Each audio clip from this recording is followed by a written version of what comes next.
everyone. So I've been busy kind of flipping through some older recipe books I've had, some of my family favorites that I've recorded in my binder. Do you ever just do that? Just go through your recipe books and sometimes you're flipping through and you might come upon a recipe that you haven't fixed in a while and you're like, man, that is so good. I haven't had that in a while. So that's what I'm doing for supper tonight. I ran across my old-fashioned Au-Gratin potatoes.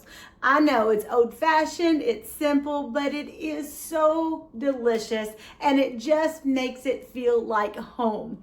So stay with me today. I am going to show you how easy it is to make this classic dish the old-fashioned Sugarpienellie way, and it is going to be scrumptious. Your family will love it. You will not believe how easy this is. Okay, so grab your aprons and let's get started. Okay, to get started, you are just going to butter the bottom of about a 1-quart casserole dish or an 8 by 8 inch dish. Just be sure that you do butter the bottom of that very well. So all this recipe calls for is around 4 potatoes. So if you get to the bottom of your potato bin and you see you've only got a few potatoes, this is a great way that you can finish using those up. So, and then you will also need some onion rings. I happen to have some frozen onions that I harvested from the garden. So I am just going to use this, but it really don't make a difference if it's rings or this. If you got fresh ones and want to just layer them with the rings, that is fine. But all we're going to do is take just a couple of the potatoes and we're going to thinly slice those like that, and we're going to cover the entire bottom of the dish.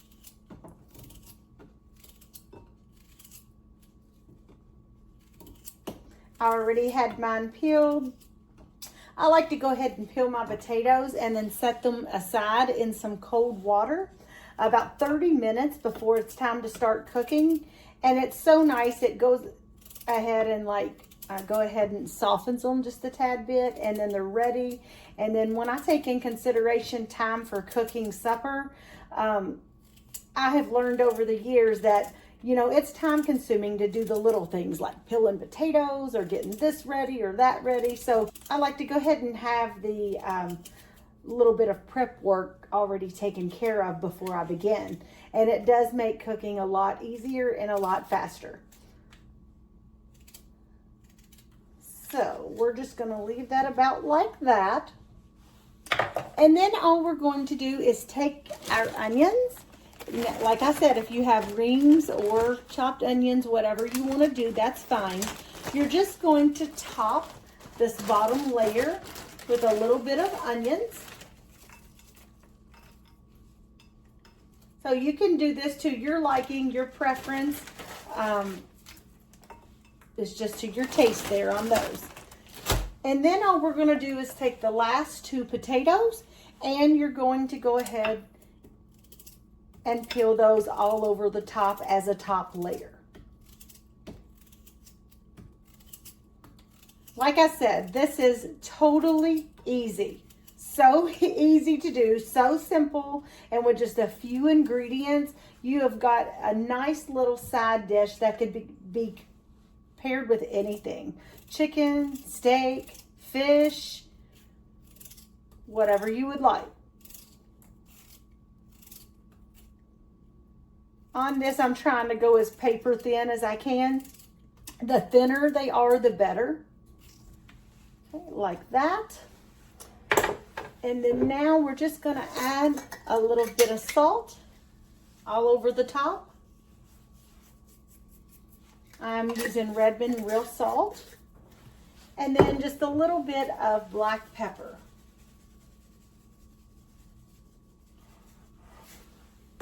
Okay, now we're just going to set this aside and we are going to make on our stove a little sauce that we're going to pour over this. And it's very quick to get together, so let me grab what I need and I'll be right back to show you how to whip that up.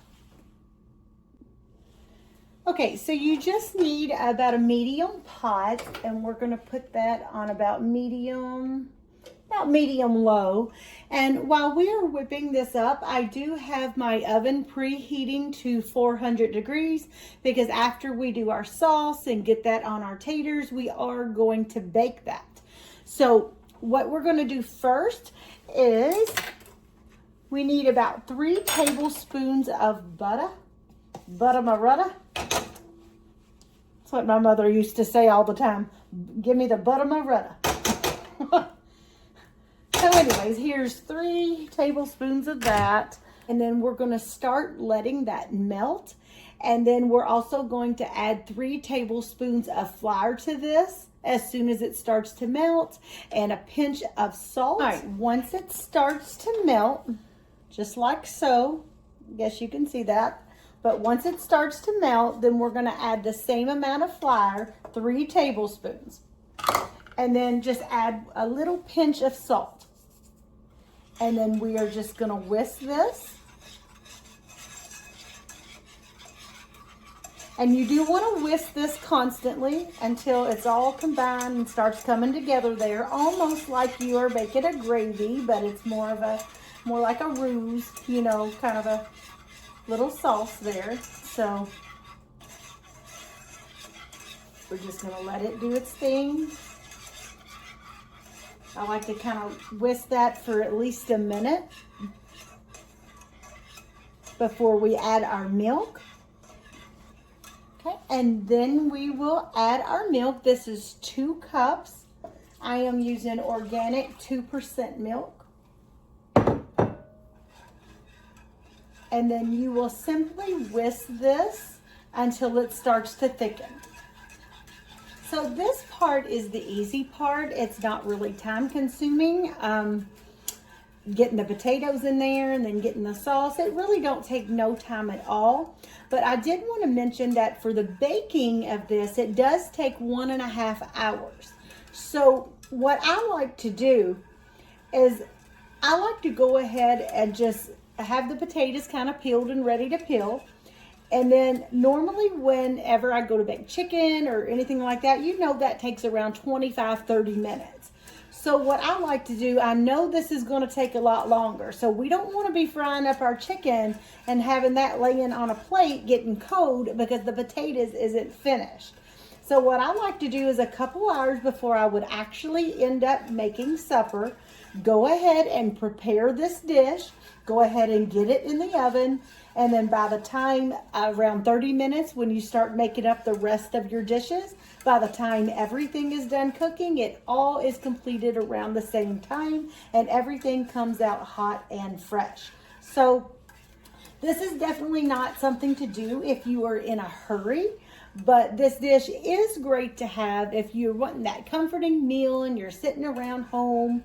You got a little extra time to just let that do its thing in the oven. Maybe you're tidying up the kitchen. Could be cleaning day or cleaning out the fridge, whatever. This can just sit there in the oven and do its thing. So it's all about preparation and timing it on a day that you know you have a little time to put into it.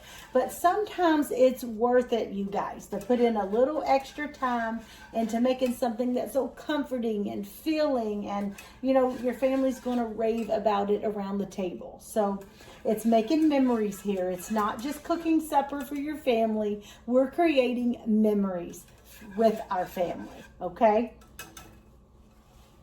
I'm going to turn this up just a tad bit so we can go ahead and get that thickening there. You just don't want to turn it up so high that you scorch your milk or anything like that. We don't want that to be some huge rolling boil because it will thicken quite nicely quickly. So, and you can kind of feel that in there when it starts to thicken, and we don't want it overly thick. We want that to be pourable so we can pour that onto our potatoes. And then we are going to be adding a little bit of cheese right here. You can use Vermont cheddar. That's what I normally use. I actually had a little bit from something we had the other night. We had some Mexican shredded cheese that was in a bag that you can get there from Walmart, that Sargenta. I really like that brand. But it's 1.5 cups of cheese. So that's what we will add to this as soon as it's thickened to my liking here. Okay, now that it's to the consistency I want, you can just kind of tell that is thicker in there, thickened up. I am going to add my cheese. And we're just going to combine that in there. I've turned off my stove.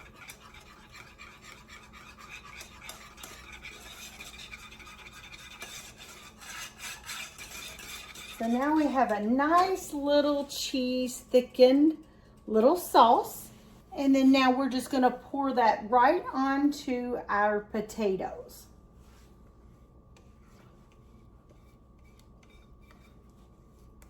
And get all of that yummy goodness in there. We don't want to waste any of our sauce.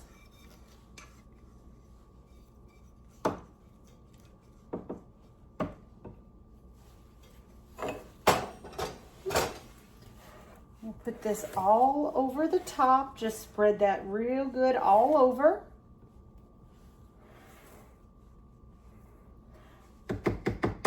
And see, that is easy. You need salt, pepper, potatoes, a little bit of milk, flour, things that you already have on hand.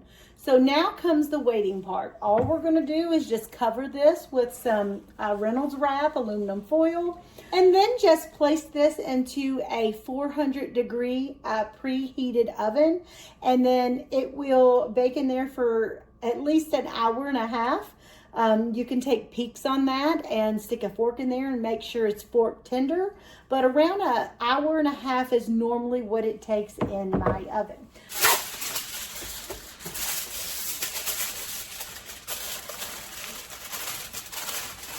So, and then about every 30 minutes, I will stick a fork in here and just make sure it's getting done. You don't want it to burn or anything like that.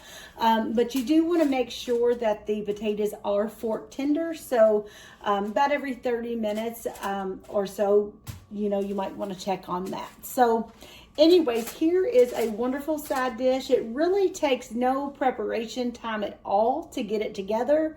The majority of this is pretty much just letting it do its thing in the oven. So once you get it up and ready, then you can sit back, go do your dishes, go do something. Take the dogs out is what I'm fixing to do. But go do something and then just let this baby sit in there and do its thing, okay? Okay, so we're just going to check these. It's been just a little over an hour, but I just kind of want to show you what to check for. Now, all of this on top will settle down once it kind of sits. After it comes out, you do want this to sit on the counter at least, maybe 15 minutes, something like that, and let everything kind of settle. But what we're checking for is to make sure that it is fork tender. Everything goes through perfectly. And then we also want to make sure that up underneath, you don't want it burned on the bottom. You got to be careful with that butter, because if you leave it too long, it'll burn and it'd be hard to get up off of your dish. Or you can use parchment paper, but the old-fashioned butter method is actually the best, I think. So pretty much you just want to make sure that it's fork tender. And now at this point, you can leave it just like this. Or you could stick it back in and broil the top of it for just a couple of minutes to get it a little bit more brown on the top. That is totally your preference. So I am probably just going to go ahead and leave it like this for today. But if you want to do that, all you would do is leave that uncovered on broil and you babysit that thing. Make sure that you don't walk away from the oven and just get it as brown as you would prefer on the top. And then there you have it. So once this settles down, all that butter kind of goes down into the bottom and everything just kind of thickens up, kind of like when you would turn off like pasta, and you know how it would sit there for a couple of minutes and it all kind of combines and thickens and gets yummy goodness. That's what this will do. So Thank you so much for joining me today. Let me know how you enjoyed this recipe, if you served it alongside something for supper. I always love hearing your comments and your feedback on how you like some of these things. And then don't forget to drop down in the comments or shoot me an email at sugarpienellie@gmail.com if there's a recipe that you have been maybe looking for, searching for, that you would love to see demonstrated on how to make. I'm always taking requests like that too. So you guys have a blessed day. I will see you back here next week on Sugar Pie Nellie. Bye bye. Bye. Okay, before I go, I just want to give you a sneak peek. Yes, I have just started getting ready for fall. I went ahead and started just a tad bit early. That way I don't have to rush. If you go ahead and start now, after about Labor Day, I like to have it all out. So if I go ahead and start little by little now, it's not so overwhelming. And so this is what I begin with. It's looking cute, don't you think? Yep, looking cute. So anyways, bye-bye. Say bye-bye.